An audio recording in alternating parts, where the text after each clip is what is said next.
Salve subversivos, salve subversivas, como vocês estão resistindo? Gente, hoje eu queria falar da região de Burkina Faso.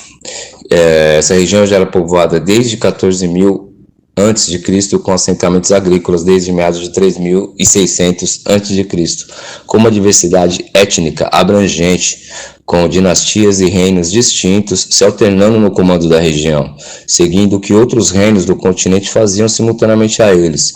Mas no século XI, com a ascensão e a unificação dos reinos Mossis, tiveram uma unidade, se tornando o Império Mossis. Em 1896, o país se torna protetorado da França, um movimento que antecede e prepara a partilha do continente africano entre os europeus. A exploração e a expropriação, como o então chamado Pacto Colonial, disfarçado de Pacto Colonial, onde a exploração francesa era disfarçada de parceria e amizade entre exploradores e explorados.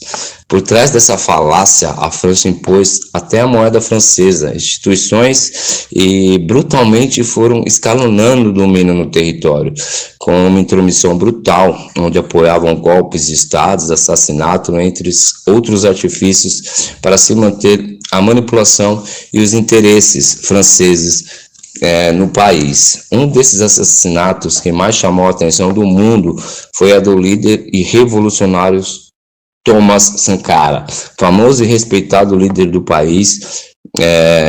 Para vocês terem uma ideia da importância desse homem, não apenas para o país, mas para todo o movimento pan-africanista, entre muitas realizações em prol do seu povo, Thomas Sankara chega ao poder destituindo fantoches dos franceses. Uma das primeiras atitudes dele foi também a retirada do nome imperialista que tinha sido nomeado, Ele mudou esse nome imperialista para Burkina Faso, que na língua local significa Burkina, que significa homem íntegro, e Faso, que significa terra natal. Isso em 1984, dando assim uma maior identidade para o povo e se identificando com o seu passado ancestral e se religando com uma história antes apagada pelo colonialismo francês. Com o assassinato do líder francês, o país volta a ter a influência da França nesse turbilhão de efervescência que surge Ibrahim Traoré, que em 2022 assume a direção de Burkina Faso, mediante um movimento armado que depois o oficial do exército, então fantoche, que era o Paulo Henrique Sandaogo Damiba, que tinha sido empossado em 24 de janeiro desse mesmo ano, de 22, depois de mais um golpe militar financiado pela França. Uma das primeiras medidas de Traoré foi dar fim à ocupação francesa que estava instalada no país, para facilitar o saqueio direto das riquezas naturais, sob o falso pretexto de combater grupos jihadistas, mas que na realidade era outra. Esses grupos proliferaram por conta da própria atuação francesa, que junto com a Organização do Tratado do Atlântico retalhou a Líbia com uma invasão iniciada em 2011, favorecendo esses grupos jihadistas, com o fim da Guerra da Argélia, que durou de 1991 até 2002, e que esses grupos da Argélia que atuavam também no Mali, no Níger e no sul da Líbia. Ou seja, esse disfarce, de preocupação da França com os grupos jihadistas não procede. Grupos esses como Al-Qaeda no Maghreb Islâmico, fundado em 2007, o grupo de apoio ao Islã muçulmano, criado em 2017 por Yardi Afghali, o líder do povo Tuareg, um dos povos indomáveis do norte da África, que por conta do processo de formação nacional interrompido pelo imperialismo, nunca se autoproclamaram ou foram incorporados a outras nações, e recentemente foram arrastados pelos grupos muçulmanos. Quando a França foi expulsa de Burkina Faso pelo capitão Traoré em 22, defensores do imperialismo europeu levantaram levantaram-se em cólera, né, para dizer que o episódio permitiria que os jihadistas atacassem livremente o povo burkinabe, mas o que aconteceu foi bem diferente. Ibrahim Traoré investiu no setor de defesa, armou as massas por meio de milícias voluntárias de defesa da pátria, os famosos VTPs, que em áreas rurais foi também organizado junto com líderes tribais, né, com certa independência, e conseguiu restabelecer o controle de 69% do território, isso segundo dados do Ministério da Defesa de 2023. Em 2022, o estado de Burkina Faso só controlava 40% do território. Isso foi conquistado pelo recrutamento em massa do povo, que se mobilizou a priori um pouquinho mais de 50 mil combatentes, que no total, com essa milícia e o exército de Burkina Faso, atingiu cerca de 90 mil pessoas, 90 mil combatentes contra os jihadistas. Conforme Burkina Faso ia recuperando o território dos jihadistas, Traoré impulsionou a economia por meio de fortalecimento na indústria nacional e de organizações de pequenos e médios proprietários. Para entender a visão dele, em 2022, criou a Agência para a Promoção do Empreendedorismo Comunitário, a APEC, inseriu a organização em um projeto central do país, como fábricas de processamento de tomate, inaugurada em 2024, algo inédito no país. Tinha 20% de participação estatal e 80% da captação, 80% do capital e participação popular, tudo organizado pela APEC. Outras duas fábricas relevantes criadas foram complexos têxteis, a Irotex Burkina, situada em Sorgho, e a Texforx BF, que fica na província de Bouquinde. Essa que tem como objetivo o processamento de algodão produzido em Burkina Faso para a produção de uniformes militares para as Forças Armadas do país. Fica claro que Traoré leva muito a sério a questão da indústria têxtil e também artesanato. Setor esse que é o terceiro componente do PIB do país, né? Só ficando atrás do ouro e da agricultura. O interesse é a abertura de oficinas dedicadas às mulheres para produzirem os famosos faço da Fani. Esse faço da Fani é um belo pano estampado que só Burkina Faso produzem com o algodão próprio deles, o algodão nacional, né?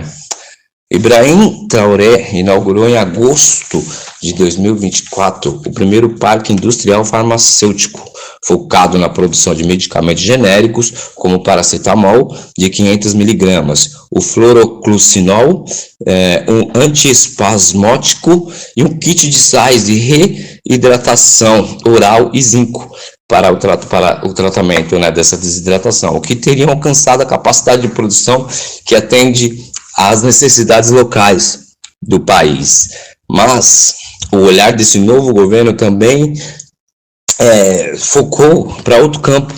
O governo quis melhorar a segurança alimentar por meio da soberania e mecanização de objetivos condensados na chamada Ofensiva Agropecuária e Pesqueira, um plano do Ministério da Agricultura, Recursos Animais e Pesca, chefiada pelo Major Ismael Sombier. A ofensiva promete criar 100 mil empregos para as massas deslocadas e jovens que estão desempregados. Ainda no campo, para aumentar a produtividade e melhorar as condições de vida das massas camponesas, Traoré distribuiu mais de 400 tratores aos camponeses, distribuiu sementes e vendeu fertilizantes de maneira subsidiada, além de ter criado 7.460 postos de saúde primária nas regiões mais remotas, algo que replica o modelo do lendário Thomas Sankara. O resultado foi o aumento de 50% na segurança alimentar do país. Esse modelo, baseado na alavancagem de recursos internos, permitiu que o Estado priorizasse a agricultura, resultando em 2024 mais de 6 milhões de toneladas de cereais colhidos em Burkina Faso. A questão da mineração nacional é algo bastante relevante e primordial. Basta analisarmos uma das declarações dele, do caso aqui, né, do Traoré, abre aspas, não entendo por que quando sabemos como minerar ouro, deixamos multinacionais minerarem. É nesse sentido que eu disse que a licença que estamos em processo de retirada e vamos fazer isso nós mesmos, fecha aspas. Ibrahim Traoré fez essa declaração no dia 9 de outubro de 2024, em um programa de rádio publicada na RTB, anunciando mais uma nova lei de mineração, parte do processo da nacionalização do setor no país. O plano envolve várias leis, uma delas assinada em 18 de julho também de 2024, busca fortalecer o setor nacional da prospecção, investigação, desenvolvimento, exploração, reabilitação e encerramento de minas e pedreiras, transporte de materiais provenientes de minas e pedreiras e a transformação, valorização e comercialização dos produtos do setor mineiro. Fica claro e evidente que nesse setor, terceirizadas ou contratantes estabelecidos em território de Burkina Faso darão preferências às empresas nacionais em qualquer contrato de prestação de serviço ou fortalecimento de bens em condições equivalentes em termos de preço, qualidades e prazo. Além disso, a lei estabelece que as empresas devem estabelecer um plano de capacitação que promova a transferência de tecnologia e competência para as pessoas singulares e coletivas nacionais em empresas minerais, e os seus subcontratantes contribuem para os programas nacionais de investigação e desenvolvimento.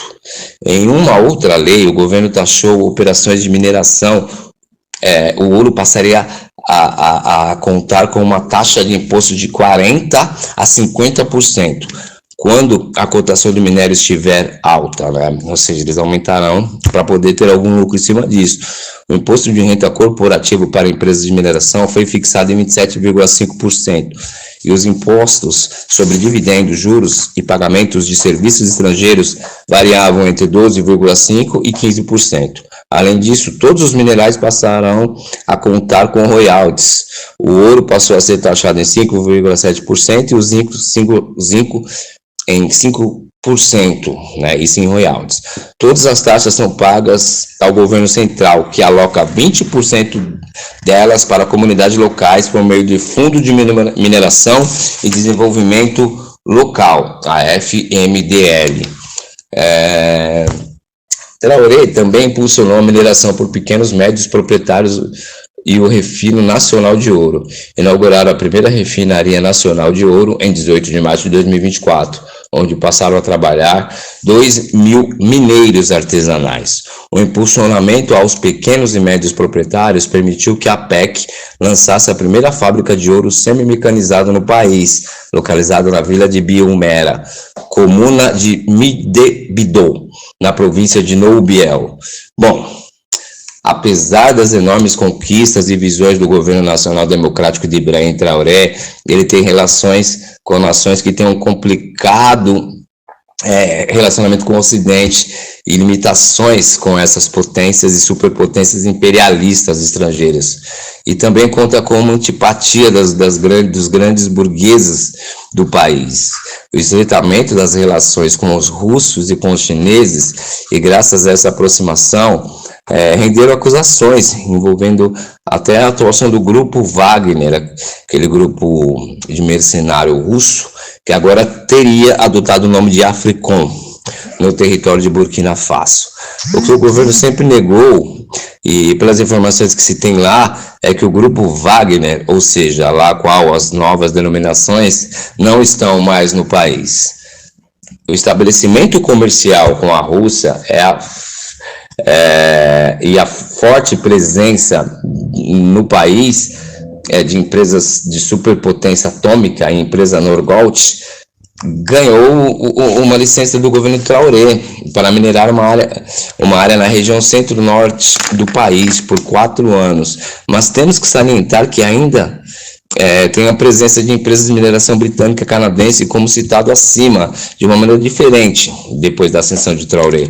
Alguns desses campos dessas empresas foram comprados por burgueses burkinabês. Ou seja, a relação de Burkina Faso com o Ocidente, ela tem sido problemática graças à aproximação de Burkina Faso com a Rússia e com a China, e até mesmo essa abertura para a Rússia ter mais autonomia de exploração no país, né? É inegável que os rumos reais de Burkina Faso são difíceis de quantificar, calcular, porque se trata de uma experiência extraordinariamente particular, sintomática de tempos históricos de grandes transformações no mundo todo.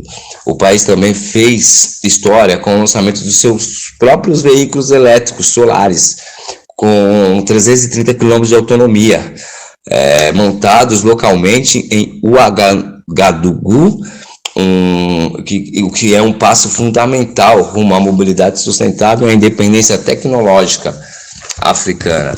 É inquestionável que os olhos dos países e eternos imperialistas europeus e os norte-americanos estão com o olho grande diante das manobras intervencionistas dessas potências imperialistas que procuram minar, sabotar a revolução em curso. Eles não aceitam os caminhos escolhidos por Burkina Faso, por mais dúvidas que possam causar. Que, olha, para sua independência nacional e do verdadeiro progresso social, e longe de ditadores neocolonialistas, toma essas decisões mesmo a contragosto das demais potências e demais países imperialistas. Eles se colocam na mira ao recusar o domínio estrangeiro, seja militar, seja econômico, político, e ainda a luta competente contra o terrorismo, instrumentalizada no passado para justificar a interferência europeia, e ainda priorizam alimentação, energia e soberania, né? Ou seja, além da educação, além da aliança com os povos africanos por destino comum da livre exploração, o dito pan-africanismo, né?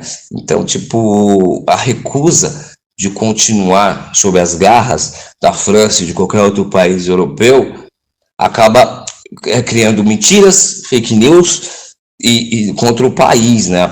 A maior dessa é essa questão dos jihadistas, que eles batem firme, que os jihadistas, como Al-Qaeda, como o ISIS, possam estar em loco no país, o que é totalmente inviável, totalmente refutável, até mesmo pelo que foi dito aqui, pela própria luta do país, dos militares e dessa organização popular contra os jihadistas, e eles vencendo essa luta, né? Coisas que o Ocidente demorou muito tempo para conseguir ocupar o espaço do ISIS, e Burkina Faso tem conseguido livrar o território e a região desses jihadistas. Enfim, sempre que algum ponto explorado do mundo se levanta contra a exploração e se mostra desejoso a quebrar as amarras do capitalismo e do imperialismo, os imperialistas, os capitalistas, os exploradores, eles irão reagir, sempre escalonando as agressividades com justificativas viciadas para manter a dominação global. Foi assim no passado, é assim no presente, e eles tentam permanecer assim no futuro. Burkina Faso, Ibrahim Traoré é um exemplo. Óbvio, existem muitos pontos questionáveis, existem muitas nuances que devem ser observadas, até mesmo essa aproximação com a Rússia, essa aproximação com a China. Sabemos muito bem, até em outros artigos, outros textos, eu já falei da China e da Rússia no continente europeu, sabemos muito bem que também existe o desejo exploratório, tanto da Rússia quanto da China, para as reservas naturais do continente africano. Então a gente tem que olhar com muito cuidado a questão de Burkina Faso, temos que olhar com muito cuidado o líder Ibrahim Traoré, porque essa revolução vem do militarismo, ele é capitão militar, porém até aqui todas ou a grande maioria das revoluções no mundo tiveram apoio dos militares, eles detêm a arma, eles detêm o poder, mas isso me deixa com o pé um pouquinho atrás em relação a isso.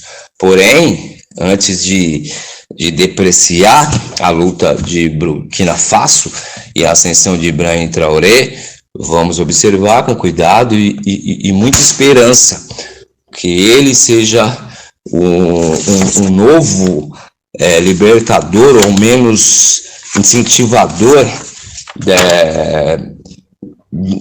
desse pan-africanismo, dessa liberdade africana, e que ele seja assim uma sequência de Thomas Sankara, e que ele não seja o único, que outros como ele surjam no continente africano.